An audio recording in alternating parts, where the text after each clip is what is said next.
11강, 12, 13, 14강 거기 한 4-5강의 중에 이 질문이 거의 다 있어서 오늘 여러분들은 벌써 뭐 20강까지 막 읽으셨지만 오늘은 복습 겸 이 질문이 물음이 담겨진 그 부분들을 다시 한번 복습하면서 또 질문을 또 새롭게 받으면서 그렇게 하겠습니다. 오늘 오다가 페북을 봤더니 저희들이 이제 다석학회라는 게 있거든요. 아시는 대로 박영호 선생님이라고 다석을 대중화시킨 그분하고 그 다음에 정양모 신부님 두 분이 이제 다석학회를 이끌어 가시고 저희들도 같이 참여하면서 다석학회를 하는데 정양모 신부님이 오늘 한겨레 신문에 그 인터뷰한 기사가 나왔는데 다석유형모의 한글로 된 시를 본인이 다 풀어내셨다. 그러니까 그 풀어낸 양이 A4 용지로 10,000장이 되더라. 근데 한문시는 본인의 역량이 안 돼서 한문시는 못 풀어내지만 한글로 된, 여러분 우리가 한글로 된 시를 만나잖아요. 그것도 무슨 말인지 모르잖아요. 그래서 저희가 이제 한 달에 한 번씩 모여가지고 한글로 된 시를 같이 읽고 뭐 암중모색하고 저희도 잘 모르니까 근데 거기에 이제 유일한 선생님이 박용호 선생님이 계셔서 그분은 아마 다석에 정말 직계 제자시니까 다석으로부터 진짜 졸업장을 받으셨대요. 그래서 졸업장을 받은 거를 자기의 최고의 인생의 갑옷처럼 갖고 계시죠. 졸업장을 받은 사람은 자기 한 사람밖에 없다. 이제 그렇게 자부심을 가지시고 그러시는데 그분이 그래도 많은 거를 다석을 전체를 꿰고 계시니까 저희들이 잘 모르는 한글 같은 것들을 이렇게 좀 암중모색할 때 가해자의 부분에서 한 10,000장을 정양모 신부님이 당신의 수고로 그거를 다 완기해 주었다. 한 1년 후면은 책이 몇 권으로 나올 것이다.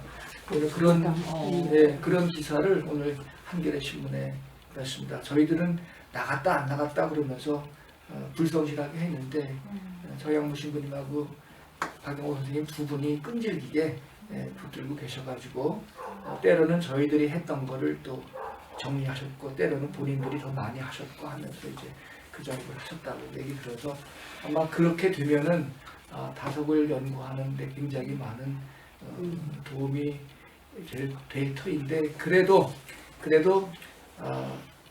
그렇게 이렇게 몇 권의 책에 나올지라도 이미 다석 선생님이 하시고 싶은 이야기는 이미 이 책 속에 다 들어있다. 뭐 그렇게 봐도 틀림이 없을 것 같습니다. 그래서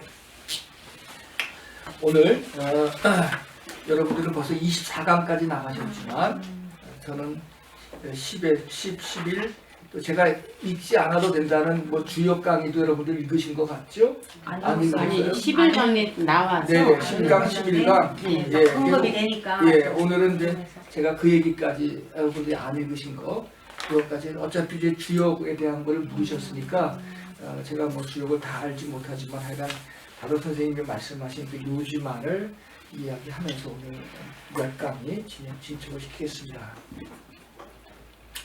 10강 내용인데 10강 참자라는 그런 내용입니다. 10강 참자. 보통 우리가 프로이드의 말을 빌지 않더라도 이드가 있고 이제 그렇죠.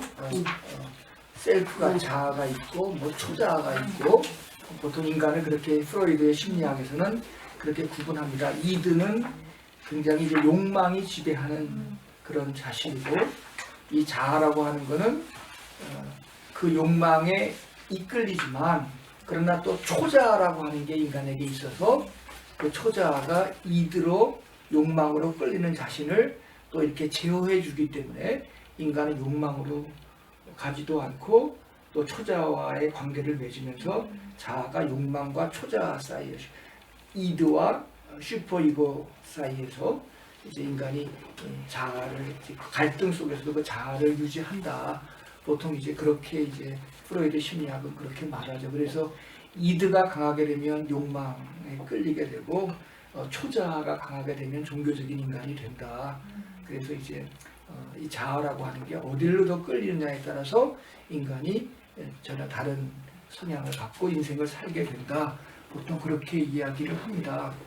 그래서 자아가 적절한 균형은 그래서 너무나 이드로만 가도 안 되고 초자아로만 가도 안 되고 이드와 초자아가 적절하게 이 자아 속에서 함께 작동이 되는 것, 이제 그게 자아라고 이제 이야기를 하는데, 다섯 선생님은 이 참 자아를 이제 물으시면서 정말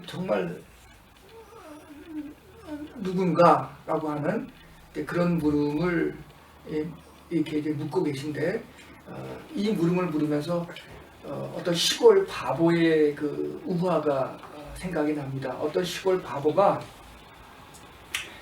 서울에 이제 모처럼 놀러 왔는데, 서울에 놀러 오면 서울 사람들은 하도 영악해서 너의 코도 베어갈 줄 모르니까 정신 바짝 차리고, 그리고 이제 서울 구경하고 오라고 이제 단단히 주의를 받고서 이제 서울에 왔어요. 그래서 서울에서 제일 번화하다고 하는 남대문 시장을 한참 동안 싸돌아 다녔습니다. 너무 싸돌아 다니니까 피곤하고 지쳐가지고 좀 졸고 싶은데, 조는 동안에 누가 자기를 훔쳐갈까봐 너무나 걱정이 되어가지고 남대문 시장에 있는 이렇게 두꺼운 이렇게 말뚝에다가 붉은 줄을 한 줄을 묶고, 또 자기 발에다가 또 붉은 줄 한 줄을 묶고 이렇게 팽팽하게 당겨보고서, 그래 내가 자는 동안에 누가 나를 훔쳐가지 못하겠지, 이런 생각을 하면서 한잠을 푹 이제 잤어요. 근데 그 모습을 본 남대문 상인의 어떤 사람이 이상하니까 그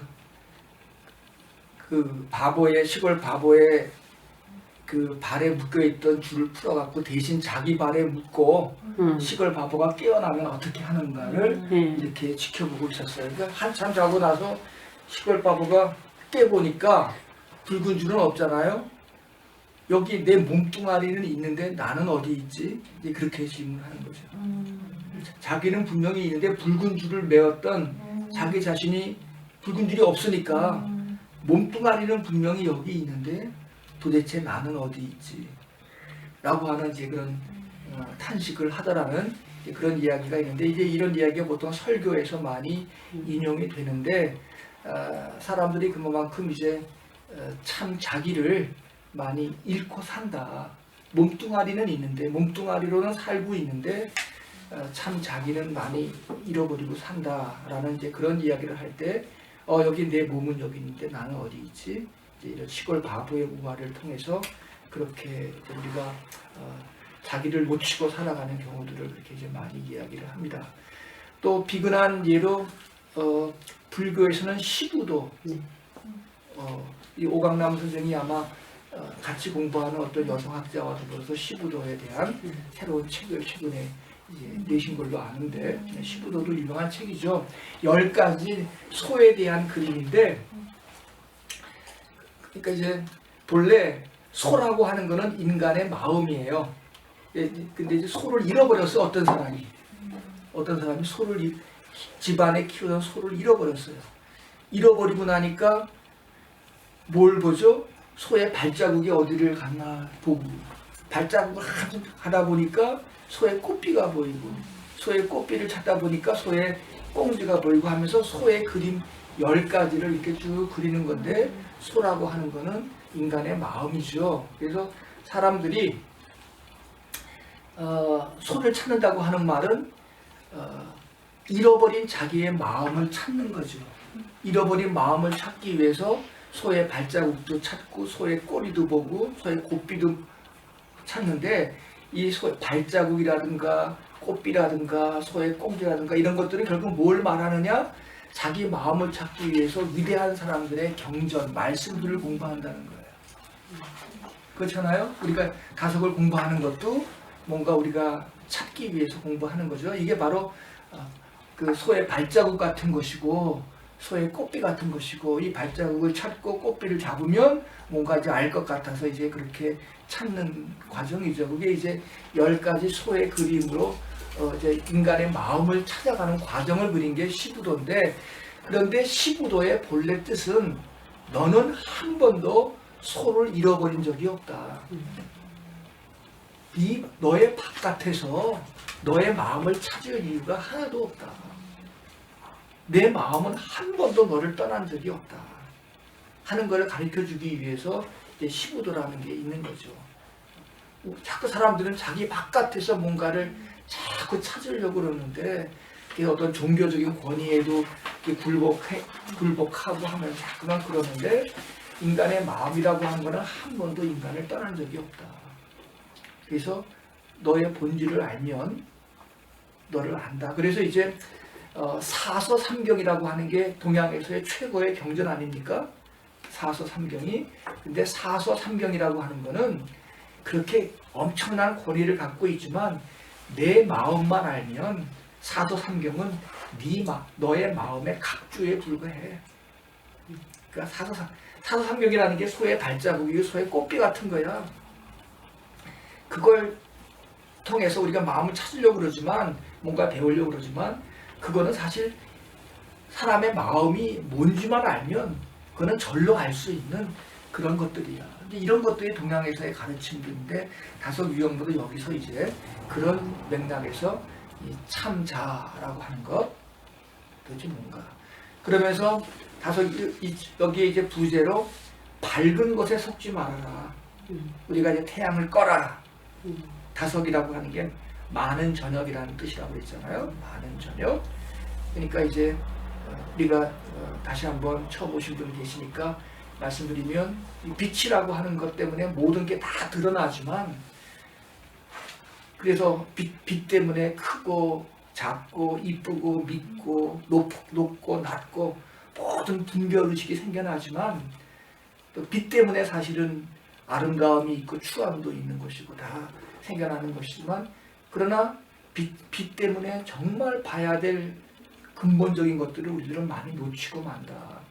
그래서 태양이 꺼질 때 비로소 어마어마한 우주가 나타나지 않느냐. 이제 그렇게 얘기를 하시면서 이제 우리들에게 다석이란 호가 태양을 꺼라. 빛에 현혹되지 말아라. 빛으로 인해서 모든 것을 볼 수 있지만 정말 근본적인 것은 못 본다. 근데 우리들이 살아가는 일상의 세계가 다 빛의 세계고 이 밝음의 세계란 말이죠. 거기에 속으면 그거 눈에 보이고 드러나고 우리가 보이는 것만 가지고 모든 것을 전부로 알면 우리는 거짓된 자아에 빠질 수밖에 없다. 진짜 자아를 만날 수 없다. 그래서 이제 밝은 것에 속지 마라라고 하는 그런 부제를 여기다 이제 제가 붙였습니다. 그러면서 이 강의에서 인간은 자신의 끝을 알 수 있는가? 1시간 앞도 모르는 게 우리 인간이지 않습니까? 1시간 이후에 내가 어떻게 될지 우리 아무도 모르는데, 인간은 정말 자신의 끝을 알 수 있는가? 끝이라는 건 죽음이겠고 인생의 마지막 일터인데, 근데 이제 이 끝이라고 하는 말을 다섯 선생님은 뭐 시간적인 의미의 마지막이 아니라 이 끝이라는 말을 끝이라고, 자신의 끝을 알 수 있는가? 어떤 생물학적인 끝이 아니라 어떤 정신적인 끝을 말할 때 이 끝이라고 하는 걸 씁니다. 아신 대로 이 끝이라고 하는 거는, 기억이라고 하는 거는 하늘로부터 내려오는 어떤 거를 표현하죠. 하늘로부터 내려오는 것이 이 땅에 닿아서 거기에서 활동하는 모습이 시우시거든요. 그래서 하늘에서 내려온 것이 우리들 속에서 만나서 우리들이 활동하는 모습, 이게 끝이에요. 그러니까 이 끝은 어떤 정신적인 어떤 그 줄거리를 말하는 거예요. 우리 안에 하늘로부터 내려온 어떤 정신적인 줄기가 우리 속에 있어서 우리를 전혀 다른 삶으로 우리들을 이끌어 간다라고 하는 이제 그런 의미에서 끝이라는 말을 쓸 수 있습니다. 어느 분의 시를 보면 사실 인간이 태어난다는 것은 실로 어마어마하다. 왜냐하면 그가 앞으로 일굴 그 세상이, 그 영역이 얼마나 클지 우리가 상상조차 할 수 없기 때문에 인간이 실로 이 세상에 온다고 하는 것은 어마어마한 일이다. 이런 시를 썼죠. 아까도 말씀드렸지만 세월호 단식하면서 어떤 분이 304명의 이름들을 부르면서 그 아이가 장차 어떤 꿈을 꾸며 살았다고 하는 이야기가 이렇게 음원에서 나오면 그 아이를 생각하면서 304배를 드리는 그런 게 매번 있습니다. 그러니까 그 아이의 꿈을 생각하면서 이제 304배를 하는데 그 아이를 이렇게 물속에 수장시켰다고 하는 것은 그 어마어마한 꿈과 그들의 정신적인 이런 모든 것들을 다 수장시킨 것 아니겠어요? 그런 이야기들이 다시 한번 저도 이제 저는 앉아서 단식을 하고 어떤 분은 한 2시간에 걸쳐서 304배를 그 아이들의 이름과 그 아이들이 품었던 꿈을 생각하면서 304배를 드리는 그런 일들을 같이 경험을 했습니다. 자, 그리고 이 굿을 갖고 하늘로부터 내려와서 우리 인간을 정말 인간답게 만들어주는 이 굿을 갖고 자신의 생물학적인 끝을 맞이하는 것. 이것이 바로 인생이다. 인생이라는 게 뭐냐? 다섯은 말합니다. 우리 하늘로부터 내려온 것. 그것도 우리들은 만나고 우리들 속에서 그것을 만나는 거예요. 그렇죠? 그게 있기 때문에 우리들은 이 세상에서 눈에 보이는 것만을 전부로 여기지 않고 살면서 그런 정신적인 어떤 하늘로부터 내려오니까 이 정신적인 끝이 바로 나예요. 우리가 지난번에 예수라고 하는 말을 어떻게 봤죠? 이어 온 능력.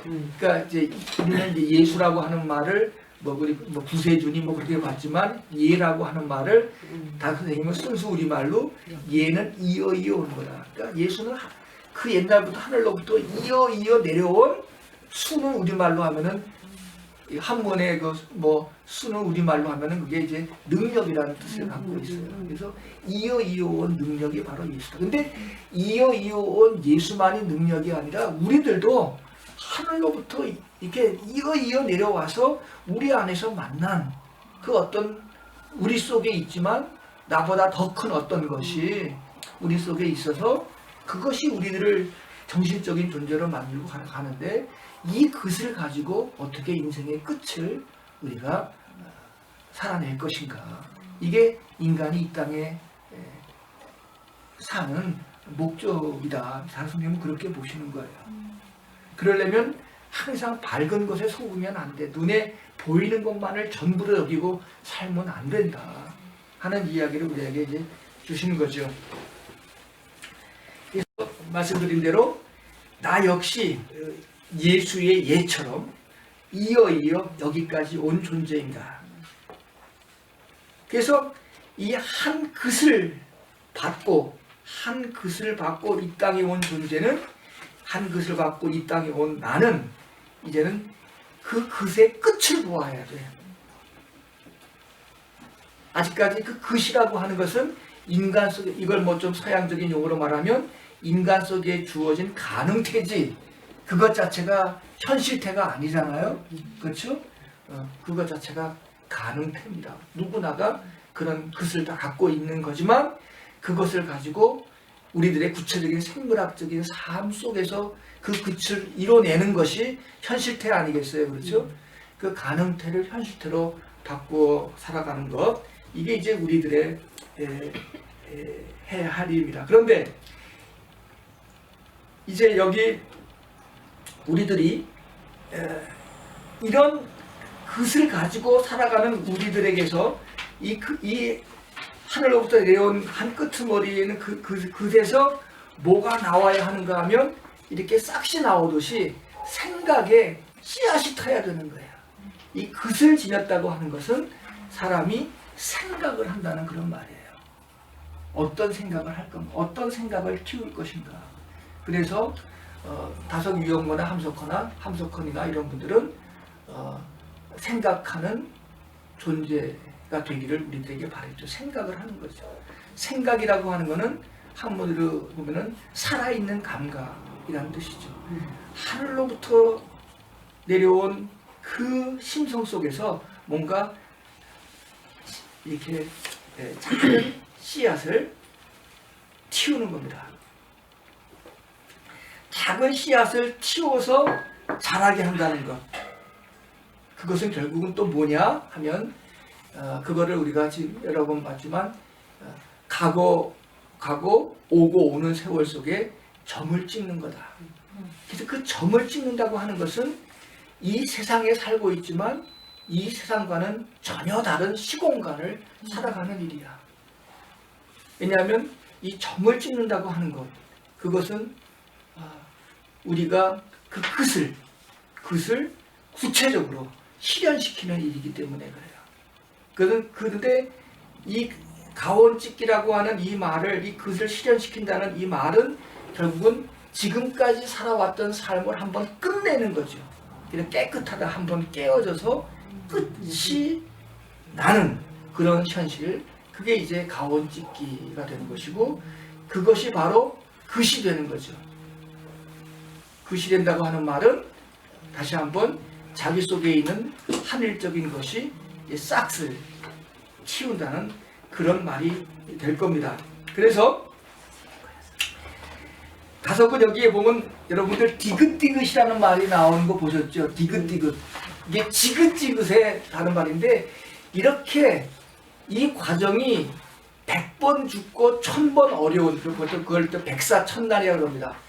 100번 죽을 만큼 어렵고 1000번 고통할 만큼 어려운 백사천난의 일이지만, 이런 일을 정말 지긋지긋하게 할 만큼 이런 일을 거듭거듭 반복해서 하라고 다섯은 이야기를 합니다.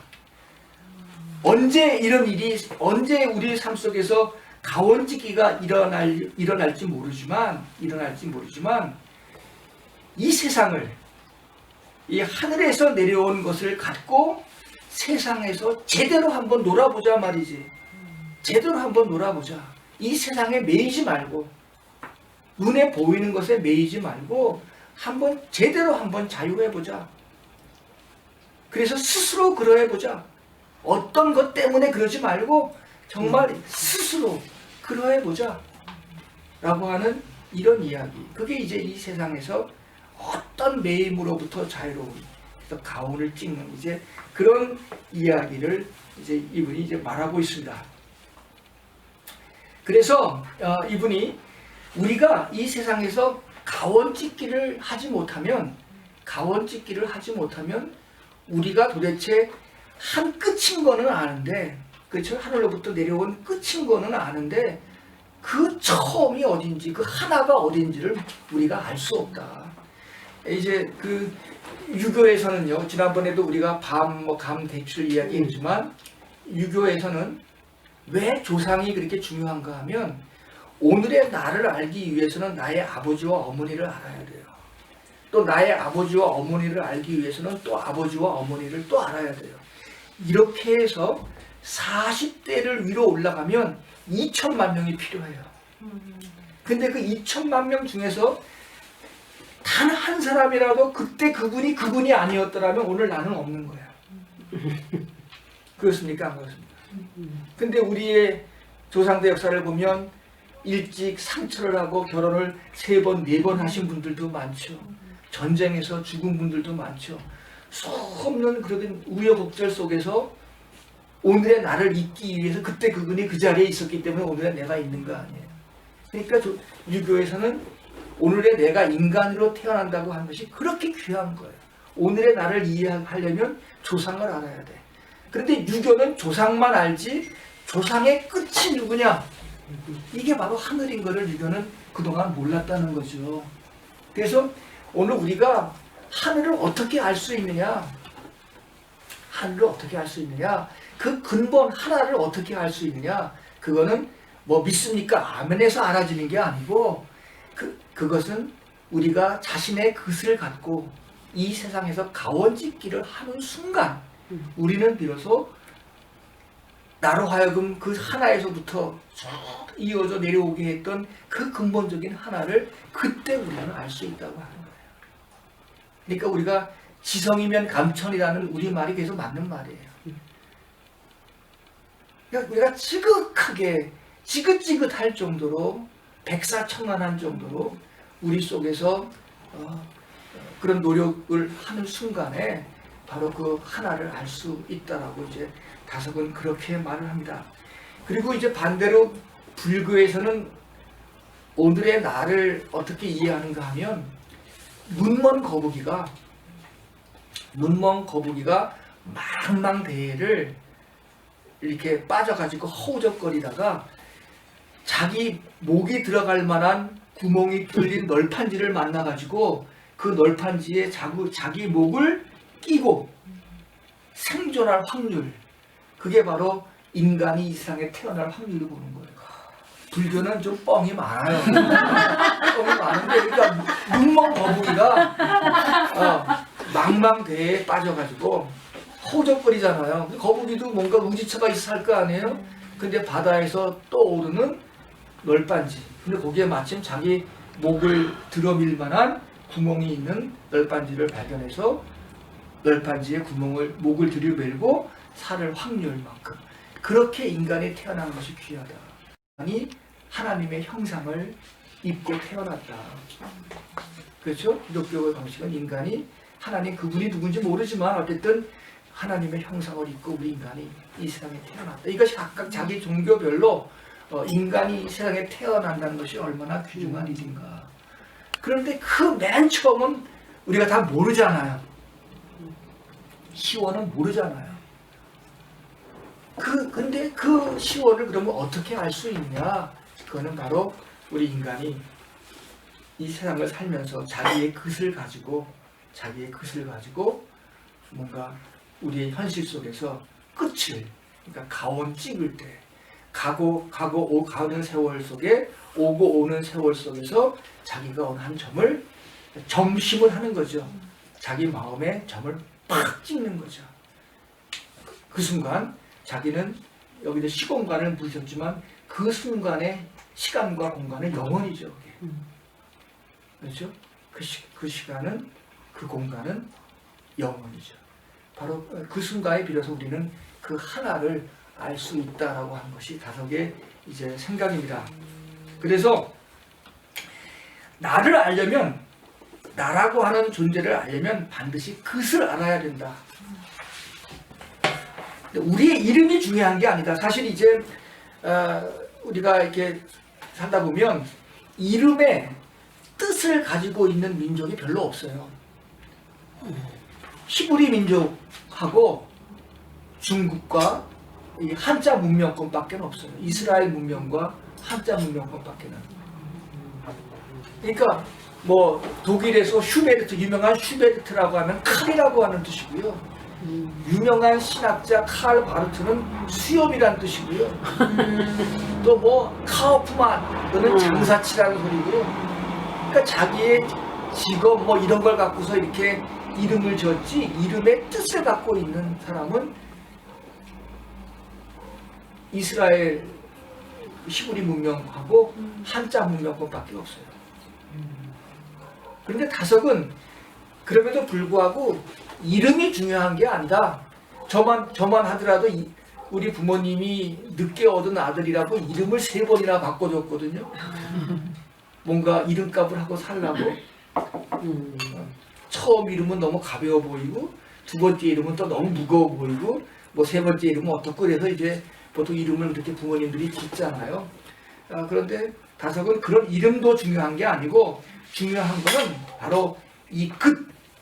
사람들은 자기의 이름을 너무나 과대 포장해서 그렇게 살려고 하지만 그게 정말 오늘은 이렇고 내일은 저렇고 그런 게 바로 우리 인간인데, 그 인간에게 그러한 과대한 허명, 그런 이름을 붙여준다고 하는 것, 그런 명성을 갖고 산다는 건 하나 중요한 게 아니고, 정말 중요한 거는 누구에게나 공통적으로 보편적으로 있는 이 끝, 이것을 아는 것이 제일 중요하다. 이것이 가장 기본적인 평등이고, 이것이 가장 소중한 것이다. 그래서 여러분들 이제 옛날에 아버님들, 제가 이제 이 말은 우리 김무호 선생님한테 자주 들었던 말인데, 이렇게 아버지가 이렇게 술 한잔 하고 오시면서 문을 두드리면서 누구세요 하면 나다 그러는 거 있잖아요. 나다. 이제 이 나다라는 말은 뭐냐? 나를 거듭난다, 거듭났다. 나다라는 말은 나를 이 그스로 주어진 이 나, 이걸 거듭 나라고 나야, 이게 나라고 하는 거다. 그러면 그래서 나를 거듭 낳는 사람들, 그 모이 바로 나라야. 예. 다선의 풀이에요. 나다. 그러니까 나는 그스로 주어진 나를 거듭 낳는 존재다. 그게 나다. 그래서 그 나다가 나라가 되는 거다. 그래야 그 나라가 진짜 나라가 되는 거다.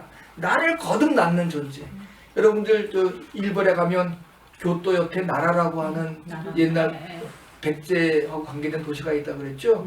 그 나라가 사실 우리나라 말이라고 보통 그러잖아요. 일본 말이 아니고 나라. 그 나라라는 말을 다른 선생님은 나다, 나라, 나를 낳는다, 나를 낳는 그런 세상이다.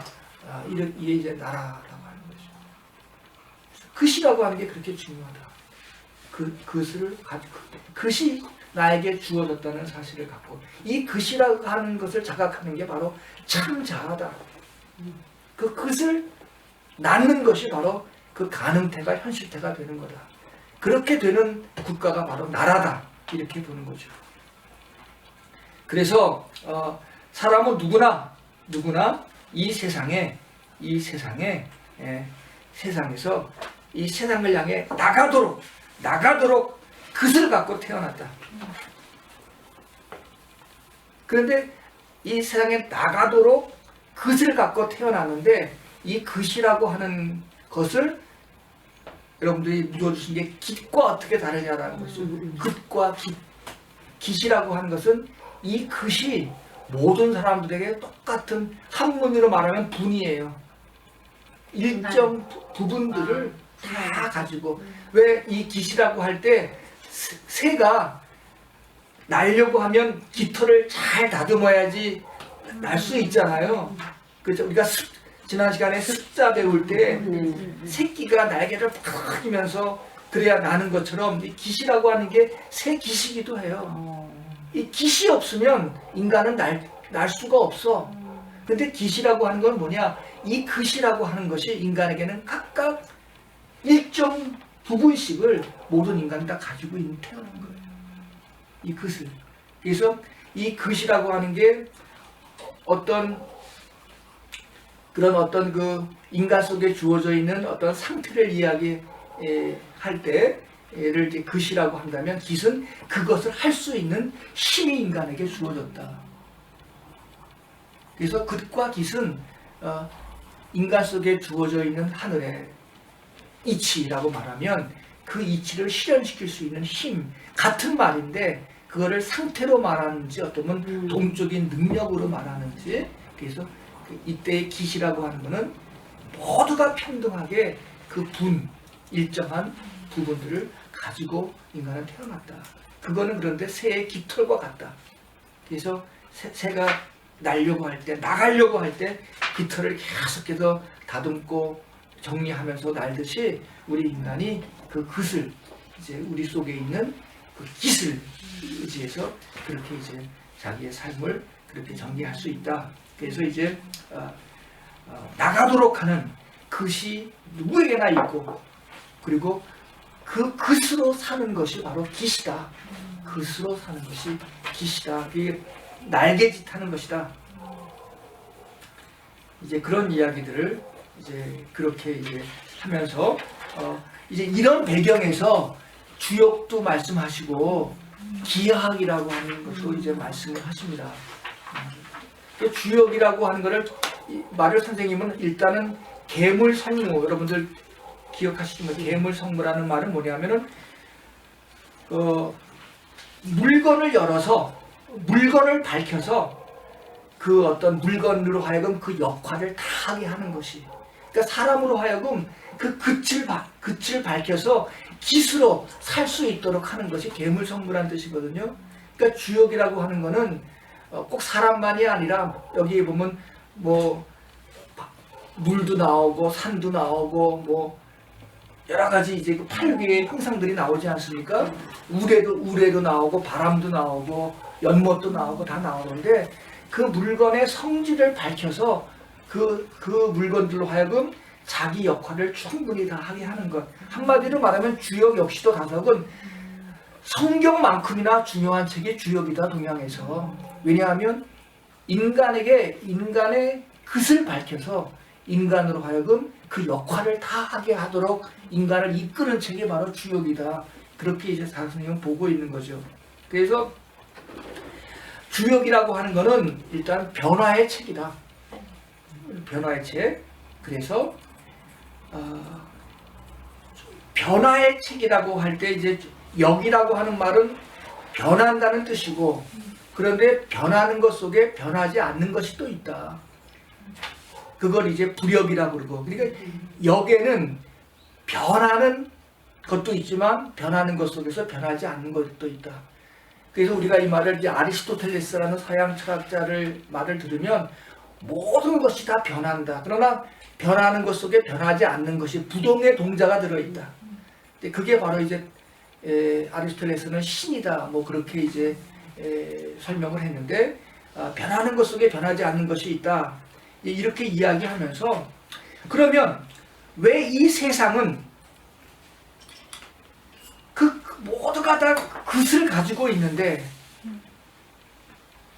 사람에게도 끝이 있고 그리고 모든 짐승에게도 끝이 있고 저마다 다 끝이라고 하는 말은 그것들이 갖고 있는 본질적인 어떤 성질들이 다 있는 건데, 그 성질들이 제대로 드러나기만 하면 이 세상은 참 아름답고 살기 좋고 그렇게 귀한 세상이 되는데, 왜 세상이 그런 세상이 못 되느냐, 그런 세상이 못 되는 이유가 뭐냐 하는 것들을 이제 설명을 합니다. 그래서 주역이라고 하는 것은 왜 그런 세상이 못 될까 하는 이 세상에 대한 우환의식, 걱정하는 마음이 담겨져 있습니다. 모든 물건들이 그 자기의 성질을 밝혀서 다 옳게 드러나기만 하면 이 세상은 편한 세상이 되는데, 왜 이 세상은 그런 세상이 되지 못하는가 라고 하는 그런 우환의식이 담겨 있는 그런 책이 바로, 그러니까 이제 우리 기독교적으로 말하면 이 세상이 왜 이게 죄가 많은 세상이 됐을까? 이 세상이 왜 모두가 다 구원받은 세상이 되지 못했을까? 이 세상이 왜 저마다 하나님의 형상을 갖고 다 태어났음에도 불구하고 왜 이 세상에 잘못되어 있을까? 그런 것처럼 이 계물성무의 세상을 말해주는 건데, 왜 이 세상은 잘못되었을까 하는 그런 것들을 밝혀주는 책이 이제 주역이라고 그러면서 요 다음 장에 또 한 번 주역에 대한 이제 본격적인 설명을 하시는데, 그 이야기는 그렇게 하고요. 그 다음에 이제 기하학이라는 말이 나옵니다. 여러분들이 물어주셨기 때문에 저도 이제 기하학이라는 말을 다시 한번 여러분들 기하학이라고 하면 뭡니까? 보통 선이 있고 또 점이 있으면 면이 되잖아요. 그리고 면이 또 연결되면 체가 되죠. 이렇게. 그렇죠? 점, 선, 면, 체. 그렇죠? 점, 선, 이게 면, 그리고 이게 전체가 체. 이게 점선, 면체. 기하학이라고 하는 게 이제 이런 입체적으로 점선, 면체로 구성이 되는 거 아니겠습니까?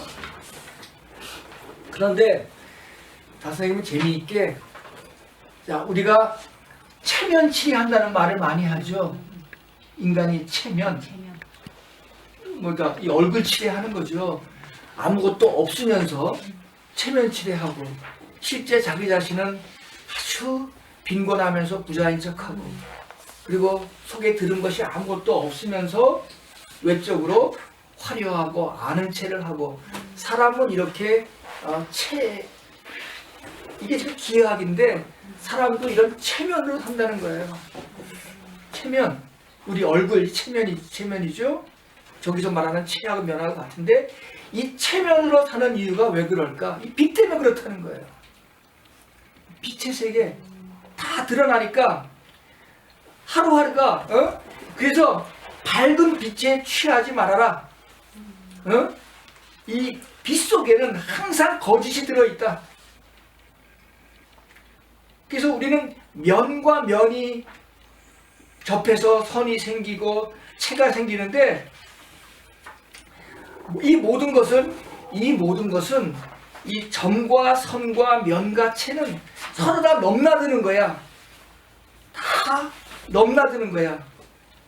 이것은 뭐 빛의 세계 속에서 내 얼굴을 이렇게 드러내고 강조하는데 그 뜻이 있는 게 아니라 이 점선면체의 이 구조 속에서 우리 모든 존재들은 다 상호 넘나들고 점이 선이 되고 선이 면이 되고 면이 체가 되고 다 넘나드는 이런 세상이야. 모든 것들을 다 이루면서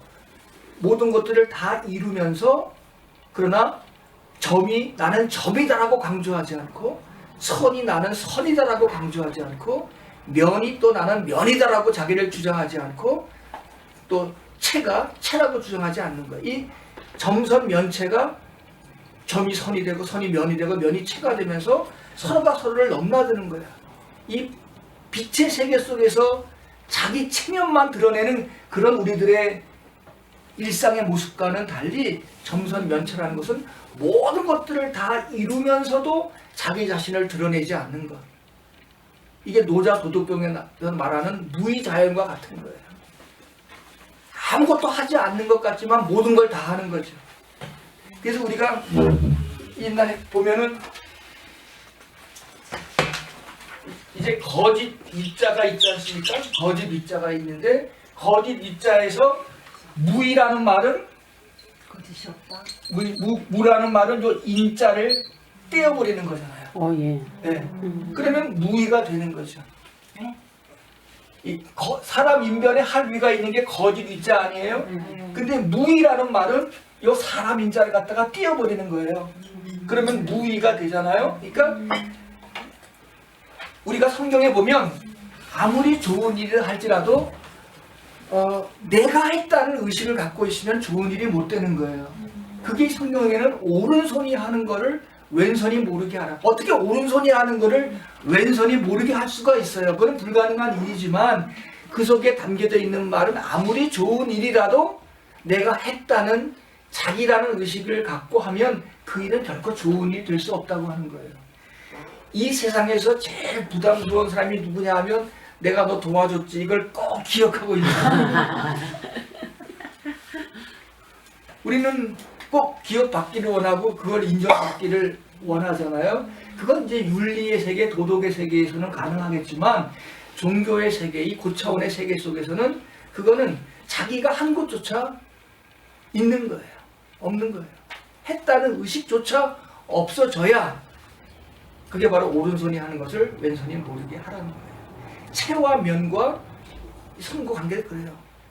이게 점선면체가 다 필요하잖아요. 그렇죠? 그러나 이게 체가 되어버리면 무엇이 점이고 선이고 그런 구별이 전혀 없는 거죠. 근데 사람들은 어떻게 해요? 얼굴 체면만 내셔. 이거는 어떤 세상 때 그래요? 이 빛의 세상 속에서, 밝음의 세상 속에서. 예, 그렇죠. 예, 이런 세상 속에서 끊임없이 자기라고 하는 것을 주장하려고 하는 거예요.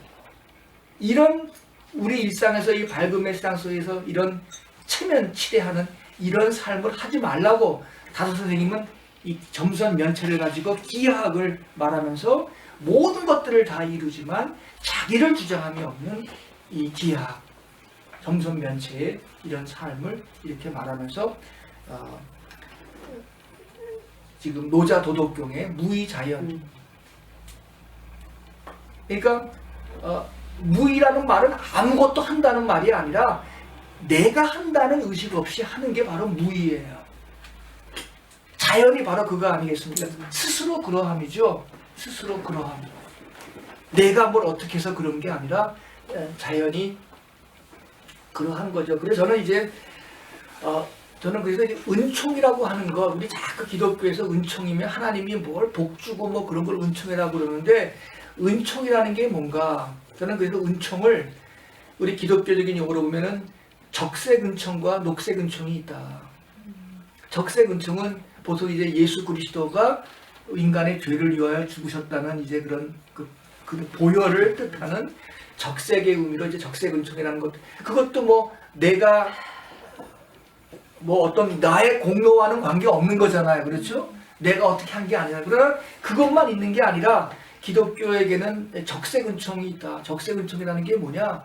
이게 자연이 주는 은총이거든요. 내가 자연에게 아무런 힘을 보태지 않았지만 있는 그대로 자연은 그대로 주는 거잖아요. 그런 의미에서 은총이라고 하는 거, 저는 은총은 우리 삶에서 최상의 것을 이미 거저받았다. 이런 의식이 은총이다. 우리 삶 속에서 이미 우리는 뭐 더 받을 어떤 은총이 아니라 최상의 것을 이미 거저받았다. 그러니까 자연이 주는 은총이 없으면 우리 한순간도 살 수 없잖아요. 기독교인으로 친다면 예수 그리스도가 주시는 그 보혈의 은총이 없으면 우리는 살아도 산 사람이 아닌 것처럼, 우리가 이야기하는 것처럼 은총이라고 하는 거는 자기가 했다는 의식조차 없는 거죠. 한마디로 말하면. 그게 은총의 감각이다. 그래서 최상의 것을 거저받았다라는 이 감각이 있으면 교회 안 나가고 뭐 성경책 안 읽어도 그 사람은 그걸로 종교인이에요.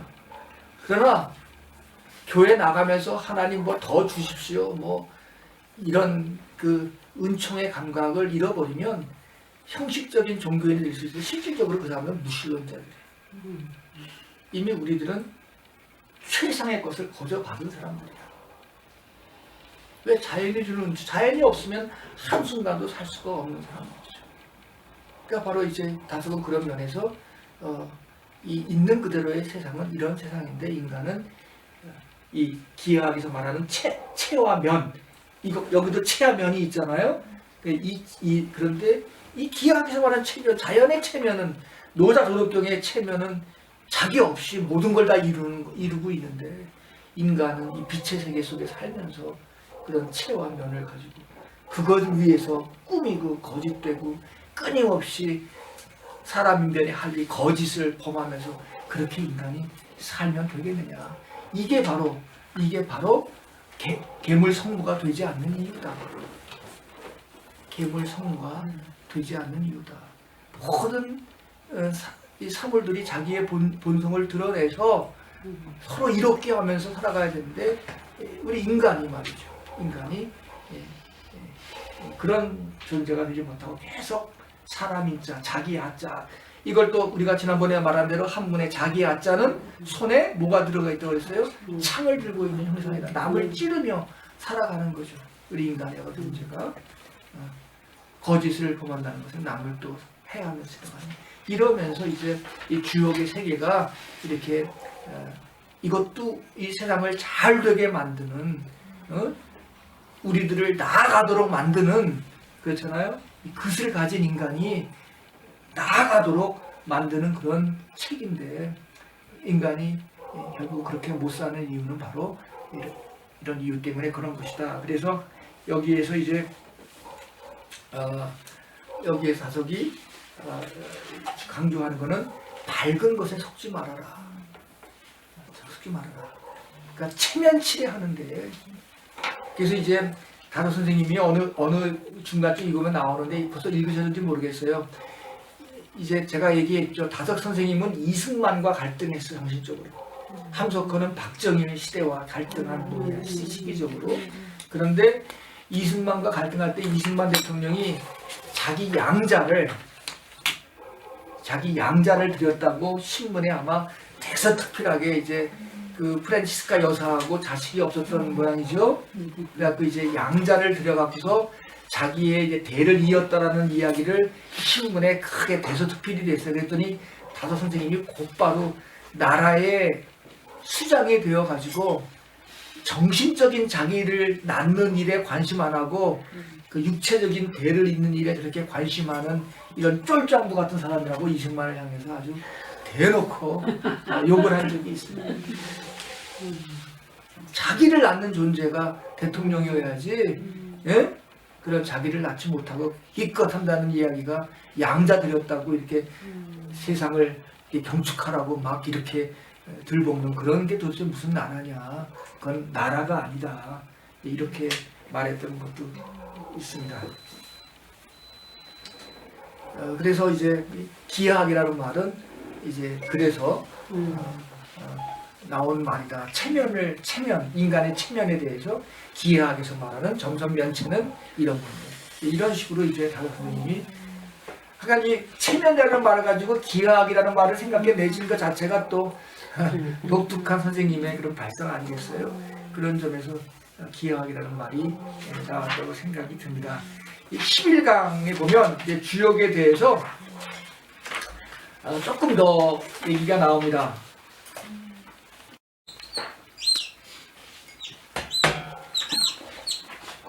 이런 표현이, 이런 글자가 나오는데 네. 어떻게 읽어요? 이걸 아니 그냥 우상을 뜻하는 말입니다. 우상.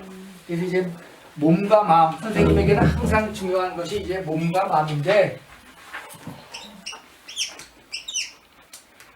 뭐 이렇게 해서 쓰기도 하고 또 이렇게 해서 쓰기도 하고, 몸과 마음 이 두 말이 굉장히 중요한 말인데,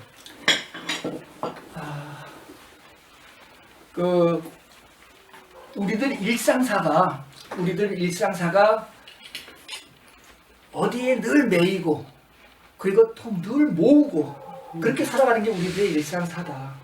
늘 모으려고 하고 그 다음에 늘 매여 살아가는 게 우리의 일상사다. 그래서 제가 그랬습니다만, 기적 중에 기적은 자기의 움켜쥐 손을 펴는 것이 가장 큰 기적이다. 다른 기적이 없다. 왜? 우리 일상사가 모으고 매인 것이 우리 일상사라면 그렇게 이야기를 하죠. 그래서 이 마음과 몸을 얽어매는 이 고삐를 우리가 어떻게 풀어낼까?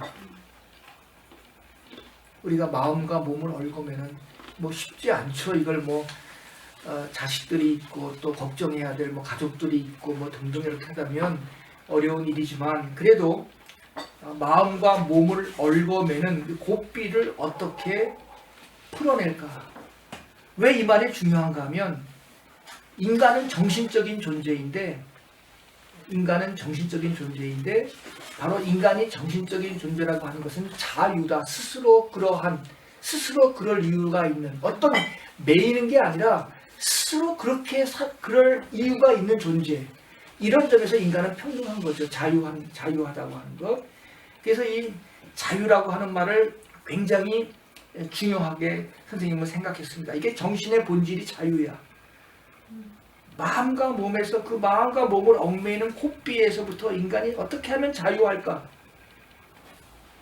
그런데 종교조차 이 자유를 부정하고 자꾸 우상을 만들어서 사람들을 얽매게 만들어요. 그렇죠? 오늘의 종교가 사람들을 자꾸 얽매게 만들어요. 부자유하게 만들어요. 진리가 너희를 자유케 하리라 그랬는데, 진리가 어떤 인습적인 교리가 되어가지고 우리를 자꾸만 얽매이게 만든단 말이죠. 그래서 다석은 이제 이런 현실, 자꾸 우리가 얽매는 현실, 이게 바로 이제 우상이라고, 우리를 얽매게 하는 거를, 심지어는 종교도 우상일 수 있어요. 뭐 어떤 불교가 됐던 기독교가 됐던.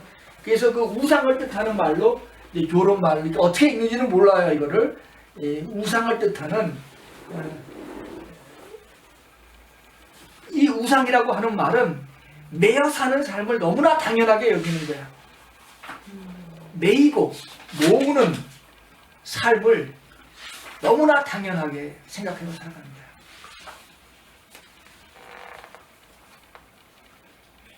어떻게 그러면 인간이 이 우상으로부터 단절할까? 어떻게 모음과 매임으로 살지 않을 수 있겠는가? 모음과 매임으로부터 자유한 인생이 영생이야. 우상이 아니라 정신이 되어 살 수 있겠는가? 우상에 매여 사는 게 아니라 정신이 되어 살 수 있겠는가? 어떻게, 이 말은 달리 말하면 어떻게 하면 내가 신의 자리에 설 수 있겠는가? 신의 자리에 선다는 말은 신이 지래, 신으로부터 온 것을 가지고 내가 살 수 있겠는가? 신이 지래, 그게 바로 그것이야. 신으로부터 온 것, 그게 바로 그것이라 그랬잖아요. 그렇죠? 네. 어떻게 내가 신의 자리에 설 수 있겠는가? 신으로부터 온 그 끄트머리에 내가 서 있는데, 끄트머리에 서 있다는 말은 신의 자리에 내가 서 있다는 말이야. 신으로부터 온 자리에서 내가 내 자신을 어떻게 볼 수 있겠는가? 그러니까 인간이 이 점에서 모든 인간은 평등하고, 이 점에서 모든 인간은 존귀하고, 이 점에서 모든 인간은 정말 자유해야 돼요. 신의 자리에 그 끄트머리에 서 있기 때문에 우리 인간이 그냥 허튼 존재가 아니죠.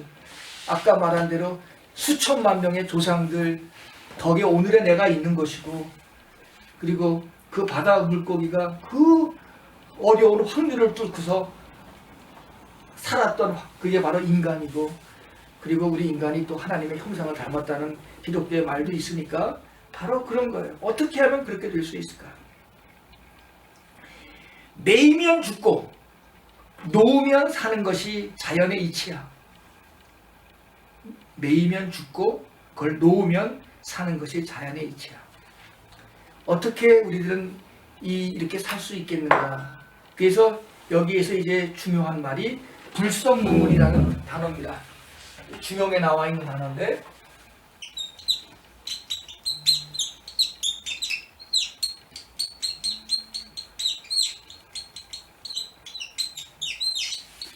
불성무물, 성이 없으면 아무것도 존재할 수 없다라는 말입니다. 이 성이라고 하는 말은 참이라고 하는 말로도 바꿀 수 있어요. 이걸 뭐 신이라고 말해도 되죠. 참이 존재해야지. 성이 없으면 이 세상에 존재하는 것이 아무것도 없어. 신이 떠나면 귀신이 돼요. 자유가 떠나면 우상이 돼버려. 그런데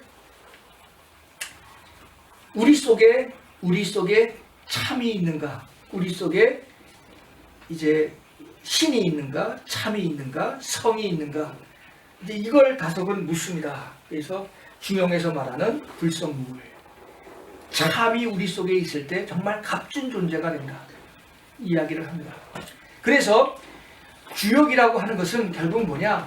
이 참을 찾아가는 일이다. 이 주역에 대한 설명입니다. 주역이라고 하는 것은 참을 찾아가는 일이다. 이 본래 하나라고 하는 것은 아까도 말씀드렸지만 인간이 헤아릴 수가 없어. 인간이 찾을래야 찾을 길이 없어. 그런데 인간이 자신 속에서 참을 찾을 때 그게 아까 말한 가온찢기고, 그게 아까 말한 이제 자신을 한번 깨어져서 끝이 나게 하는 그런 일일 터인데, 인간이 자신 속에서 참을 찾을 때만 그 참이 바로 하늘의 참과 만나는 일이 되어버린다. 그래서 이제 다른 선생님에게 있어서 주역이라고 하는 것은 뭐냐? 어떻게 우리를 자유케 하는 그런 참을 찾아갈 수 있는 그런 길을 우리에게 안내하는 책으로서 우리가 의미가 있다 말하면서요, 12강까지만 하고 잠깐 쉬겠는데, 12강에서 지금까지 말한 주역을 기독교적으로 다시 풀어냅니다.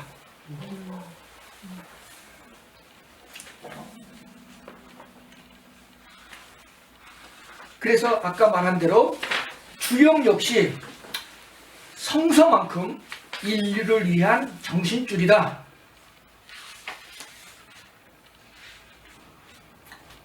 모든 것은 변한다. 그런데 그 속에 있는 참은, 성은 변하지 않는다.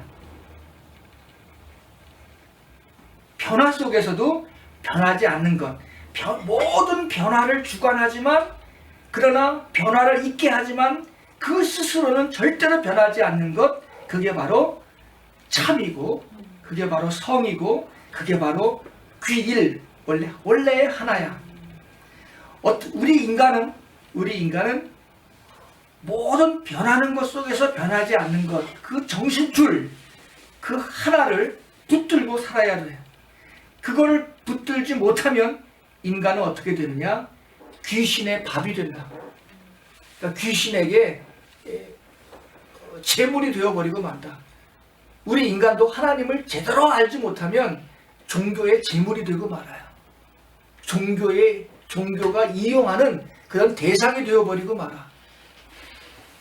인간이 안식일의 주인인데 안식일이 인간의 주인이 되어버려. 그런 일이 다반사가 되는 경우가 많잖아요.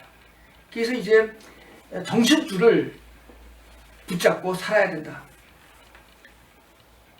정신줄을 붙잡고 산다는 말은 생각을 키우며 살아야 돼. 생각을 한다는 말은 염제신제라는 말에서 있듯이 생각이 있는 곳에 하나님이 있다. 자기 자신을 자기보다 더 큰 존재로 부르는, 자기 자신을 자기보다 더 크게 부르는 그러한 형이상학적인 욕망을 인간은 가지고 있기 때문에 그 형이상학적인 욕망을 갖는다는 사실은 무슨 말이야? 자기 자신을 그것이 산 제물로 바친다는 말이다. 자기 자신을 산 제물로 바친다. 그래서 다섯은 생각하는 것, 형이상학적인 욕망을 갖는 것, 이것을 자기 자신을 산 제물로 바친다 그랬어요. 과거에는 소를 잡고 양을 잡았으나 이제는 자기 자신을 바쳐야 돼. 자기 자신을 바친다는 말이 산 제물로 자기를 드리는 일인데 이것은 생각하는 일이야. 생각하는 일은 자기보다 더 큰 존재를 자기 속에 주어져 있는 하늘로부터 내려온 것을 끊임없이 생각하는 것이야. 이게 바로 십자가와 부활의 길이다라고 보는 거예요. 우리가 십자가와 부활을 대상적으로 자꾸 믿는 게 아니라 내 밖에 십자가가 있고 내 밖에 부활이 있는 게 아니라 우리가 아까 시부도에서 인간의 마음은 한 번도 자기를 떠난 적이 없는데 사람들은 자꾸 그 마음을 자기 바깥에서 찾는다고 이야기했던 것처럼 다섯 선생님에게 있어서 십자가와 부활은 뭐냐? 자기 속에 있는 자기보다 더 큰 존재를 끊임없이 사유하는 것, 형이상학적인 욕망을 갖는 것, 이것이 바로 자기 자신을 산 제물로 바치는 것이자 자기가 새롭게 살아가는 일이야. 바로 이 주역이라고 하는 책은 이런 점에서 다섯 선생님이 주역을 어떻게 풀었는가 하면 이 주역의 말을 이렇게 풉니다. 그 과정은 제가 생략을 하고, 우리 인간은 이 변화하는 것 속에서 변화하지 않는 것을 우리 인간의 마음에 받고 변화하는 것을 몸에 받았다. 변화하지 않는 것을 우리 마음에 받고 끊임없이 변화하는 것을 인간의 몸에 받았다. 그래서 인간의 몸은, 변화하는 몸은 변화하지 않는 이 마음을 반드시 필요로 한다. 그래야만 인간의 몸은 옳게 나아갈 수 있다. 인간의 몸이 옳게 나가는 것이야말로 인간이 부활하는 길이다. 인간이 죽지 않는 길이다. 이렇게 이제 말합니다. 그래서 다른 선생님의 이 주역의 이 8개를 푸는 것이 이렇게 되어 있어요. 우리 마음이 크게 울고 있다. 우리 마음이 크게 울고 있다. 마음이 울고 있는 거는 왜 그래요?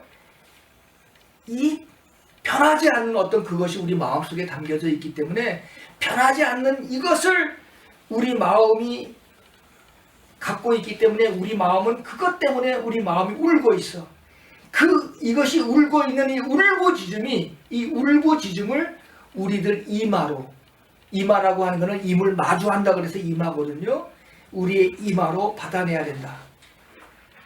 그래서 이 우리의 몸을 이길 이 눈을 갖고서 우리의 몸의 세계를 우리가 뚫고 나와야 된다.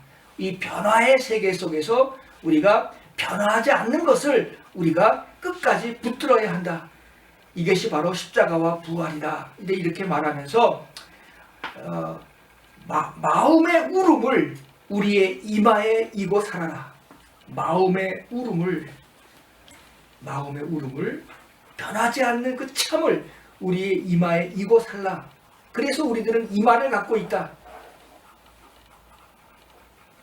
그리고 그 마음을 가지고 자기 몸을 이겨서 몸을 거룩하게 만들어라 라고 하는 것이 이제 이 8괴를 풀어내는 다덕 선생님의 그런 생각입니다. 이 점에서 다석의 이 8괴에 대한 풀이는, 주역에 대한 풀이는 결국 인간을 어떻게 하나로 이끌어갈 수 있겠는가, 이 마음에 있는 불변함을 인간이 어떻게 끝까지 이뤄낼 수 있겠는가 하는 그런 입장에서 주역 이야기를 풀었는데, 쉽지 않은 내용입니다만은 뭐 또 어려운 것도 없습니다. 그래서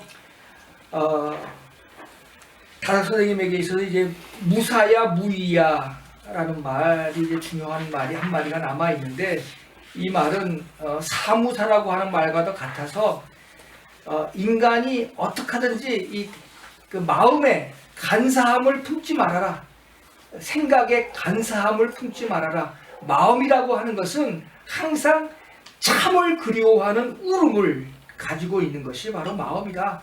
그런데 그 마음에 간사함을 품으면 안 된다 라고 말하면서 우리의 마음에는 항상 참을 그리워하는 울음을, 울부짖음을 항상 우리가 품고 사는 길이 얼마나 소중한가 하는 것들을 이제 우리에게 가르치고 있습니다. 이게 바로 이제 다락 선생님이 말하는 주역을 풀어내는 방식이고, 이 주역이 또 성서와 다르지 않게 우리 인간에게 참, 그것 없으면 세상에 아무것도 없는 그런 것들을 찾는 길이다라고 하는 것을 말씀하는데, 결국은 다석은 어떤 그 서양식의 어떤 믿음의 종교라기보다는 다석에게 있어서 핵심이라고 하는 것은 인간이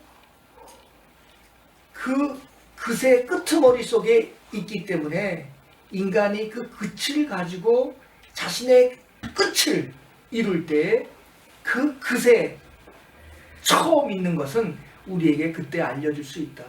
그래서 인간의 그 하늘의 끝, 인간의 끝과 처음은 둘이 아니다.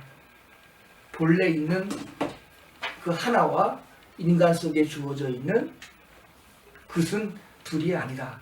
인간의 끝이 끝이 될 때 본래적인 하나도 우리가 알 수 있는 것이다. 이 점을 성서와 주역 모두가 다 우리에게 알리는 길이다. 결국 8괴가 있다는 사실은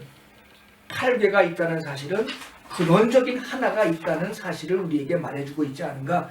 그런 점에서 성서와 8괴 주역은 모두 다 하나를 우리들에게 그것 없으면 아무것도 존재할 수 없는 하나를 설명하고 있다.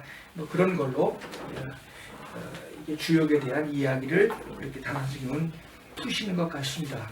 그래서 이제 이하에서 13강, 14강 뭐 그런 내용들을 조금 이제 쉬었다가 이야기하도록 하겠는데, 우선 한 10분 동안 여러분들 또 지금 이야기한 것 중에서 이해가 잘 안 되시거나 또 저도 잘 설명 못한 부분들이 있는데, 그런 이야기들 함께 좀 여러분들 리플렉션을 한번 듣고 또 이어져 가겠습니다. 예. 한번 잠깐 한 10분 동안 같이 토론을 좀 할까요? 저는 그 끝과 깃을 볼 때 그 분이 있었잖아요. 분할한다는 분. 그것이 글씨 끝, 그러니까 시인의 끝에 내가 붙어 있는 거잖아요. 예. 그런데 그것이 이제 말하자면 무극의 상태에서 태극이 움직이듯이 네. 기시 그 움직임을 움직임. 좀 하는 것. 네. 근데 이게 왜 분일까라고 생각을 하다가 네. 같이 연결되는 게 로마서 말씀. 네. 우리가 서로 힘을 합하여 음. 선을 이루려 할 때 그 힘을 합한다라는 것은 분한 것들이 뭉쳐서 하나가 되는 것 같은 의미에 그렇게 해석해도 되는 건가? 라는 생각이 지금. 예, 뭐 그렇게 들어도 되는데 약간 굿과 깃을 다시 말씀드리면 굿이라고 하는 것은 인간이 하늘의 그 처음의 상태를 인간도 역시 그 줄기로 그 하늘의 끝자락에 있다는 그런 상태를 말하는 것이고 그걸 깃으로 표현할 때는 그 상태가 인간 속에 어떤 일정한 부분으로 주어져서 뭐 그 상태를 갖고 인간이 무언가를 할 수 있는 힘을 발휘할 수 있다.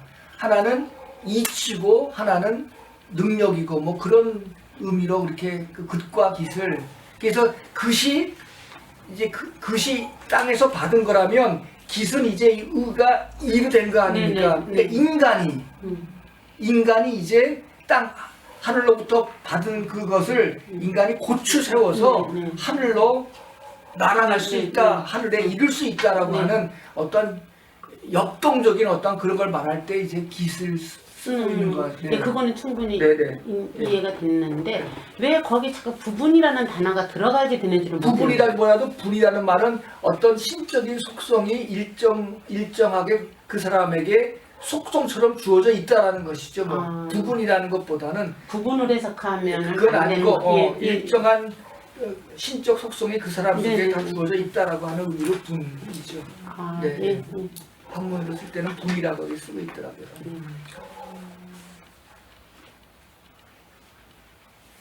저는 귀신에 대해서 한번 여쭤볼게요. 네, 귀신, 네.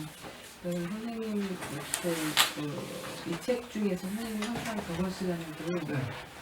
자기 삶 속에 딱 한 가지만 예. 그것을 붙들고 살면 그것도 큰 이익이다 그러는데 진짜 저로서는 이번 5강을 통해서 제가 제사 드리는 유교 집안에서 그 제사에 대한 그 개념을 진짜 새롭게 하면서 진짜 즐겁게 제사를 치르고 예, 그게 결국은 어떤 우상 조상을 위하는 것이 아니라 결국은 내 안의 불성과 내 안의 신성과 하나님 끝에 닿는 결국은 존귀한 나를 위한 경배라는 생각 때문에 너무 그게 즐거웠어요. 그런데 여기 귀신이 어떤 면으로는 이 다성 선생님의 그런 어떤 여러 가지 그 용어의 그 해석이 굉장히 크셔가지고 뭐 이렇게 우리 예전에 이렇게 이분법적인 사고로 봤을 때는 왜 앞에서는 이렇게 말씀하시고 뒤에서 저렇게 하시라고 그러는데 그때마다 굉장히 그게 유연하게 뭐 긍정으로 갔다 부정으로 갔다 아니면 뭐 진짜 빛 속에 어둠이 있고 어둠 속에 빛이 있듯이 굉장히 그 유연한 그 해석을 하시는 걸 보고 굉장히 좀 놀랍기도 하고 그런데 귀신을 여기서는 제가 10강을 발제를 해서 진짜 선생님의 그 요번 시간 앞 시간에 그 축약해 주신 내용이 저한테는 굉장히 더 많이 와 닿았는데 귀신 정신으로 돌아간다는 뜻으로 귀신을 쓰셨고 또 뒤에 가면 그 진짜 그 어떤 정신이 빠진 우리가 우상 같은 귀신으로도 이렇게 넘나들면서 쓰시더라고요. 근데 이 10강에서 귀신은 다시 정신으로 돌아간다. 그래요. 네. 예.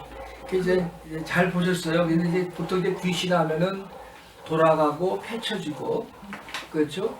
우리는 보통 귀신 하면은 무슨 영어로 고스트 같이 무슨 뭐 실체가 있는 거지만 귀신이라고 하는 그 한마디 말은 이렇게 흩어지고 모이고 뭐 하는 그게 이제 귀신의 그런 의미이지 어떤 우리는 그런 고스트 같은 그런 실체적인 의미의 귀신은 사실 저희들에게는 없는 거죠. 근데 단 선생님도 물론 그렇게 쓰고 계시는데 여기서 이제 우상이라는 말을 쓰고 있죠. 우리가 자꾸만 자꾸 뭐에 매여 산다. 인간의 본질은 정신이고 정신의 본질은 우리 속에 있는 긋이라고 하는 것이 될 것이고 자유인데 인간 자꾸만 매여 산다. 우리를 매이게 하는 게 바로 뭐냐 하면 그게 우상이다. 우리를 매이게 하는 거. 근데 이 단순히 말하면서 이게 요거 우상이라고 표현하면서 요게 몸하고 참 많이 비슷하다. 그렇잖아요. 위에 머리가 있고 사지가 있고 밑에 다리가 있는 것도 몸하고 참 비슷하다.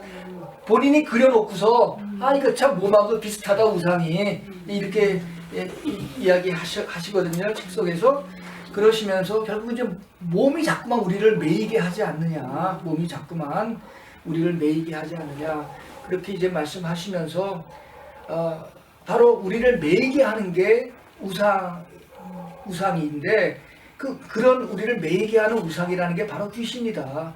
그러나 우리가 그 귀신으로부터 자유한다는 게 뭐냐 하면은 우리가 어떻게 하면 매임으로부터 우리가 자유할 수 있는 길은 우리가 참을 할 때, 그러니까 불성무물이라고 그랬잖아요. 성이 없으면 아무것도 존재하지 않는다. 우리가 참을 할 때, 그 참이라고 하는 것을 우리가 다시 말하면 그것을 가지고 자기의 삶의 어떤 끝을 우리가 이룰 때 우리에게는 더 이상 우상이라고 하는 존재가 사라져 버린다. 그런 의미에서 이제 우상과 귀신을 선생님은 여기서 같이 쓰셨어요. 우리를 매이게 하는 게 귀신이고 우리를 자유케 하는 게 하나고 참이고 성이고 그런 것이다. 그래서 주역도 역시 우리를 그런 매이지 않게 만드는 그런 세상을 우리에게 가르쳐주고 있다라는 것을 좀 말씀하시는 거죠. 그래서 지금 정확히 지적하셨듯이 귀신이라는 말에 쓰이는 용법이 이랬다 쓰시고 저랬다 쓰시고 그렇게 쓰셨습니다. 그래서 근데 우상이라고 하는 걸 말하기 위해서 귀신이라는 말을 쓰셨고 성이라고 하는 말과 대조적으로 이제 쓰신 것 같습니다. 참. 근데 저희들이 방법이 있어요. 어떻게 하면 없앨 수 있을까요? 불 끄면 빛이 없으면 빛이 없으면 그렇게도 말할 수 있고 더 큰 나무 밑에 들어가면 우리 그림자는 보이지 않잖아요. 네. 그렇죠. 더 큰 나무에 들어가면 그러니까 보통 우리가 나보다 큰 존재. 신앙적으로 말하면은 십자가라고 하는 게 이제 더 큰 나무죠. 한마디로 말하면 그 속에 들어가면 우리의 그림자가 보이지 않게 되고 사라져 버릴 수 있다. 그게 이제 그림자라고 하는 거는 자기 삶 속에 어떤 부정적인 면 아니겠어요. 우리 인간은 아무리 뗄래야 뗄 수 없는 게 우리의 부정적인 모습을 달고 살잖아요. 대낮에 그림자가 우리 곁에 늘 있듯이 우리는 그걸 뗄 수 없는 존재들인데 그럼에도 불구하고 빛이 없어지면 그림자가 사라지는 것이고 또 더 큰 빛 속에 살지만 또 빛 없이 어떻게 살 수 있겠어요. 그러나 더 큰 나무에 우리가 들어가면 우리의 그림자는 보이지 않고 더 큰 나무의 그림자가 우리 모든 걸 또 이렇게 감싸줄 수 있는 그런 부분들이 있는 거 아니겠습니까? 그래서 하여간 다섯은 말했듯이 우리 보고 소금이 되라 그런 게 아니라 너희는 이미 소금이다. 너희는 이미 빛이다. 빛이 되라가 아니라 빛이다. 이미 우리의 존재가 그런 존재인 것을 각성시키는 데에 다섯만큼 그렇게 그런 게 없습니다. 자꾸 뭐가 되라가 아니라 이미 너희는 그렇다. 그렇기 때문에 그렇게 하는 것이지 그렇지 않은데 그렇게 하라는 게 절대로 아니다. 이런 이야기들을 계속해 주면서 오늘은 이제 글씨라고 하는 말로 또 여기서는 또 성이라고 하는 말로 참이라고 하는 말로 계속해서 그렇게 이야기하면서 우상이라고 하는 말과 더불어 대비해서 우리의 삶이 자유하게 되는 길을 또 기하학을 갖고서도 이렇게 설명을 하고 있는 것 같습니다. 예, 조금 쉬었다가 마치겠습니다.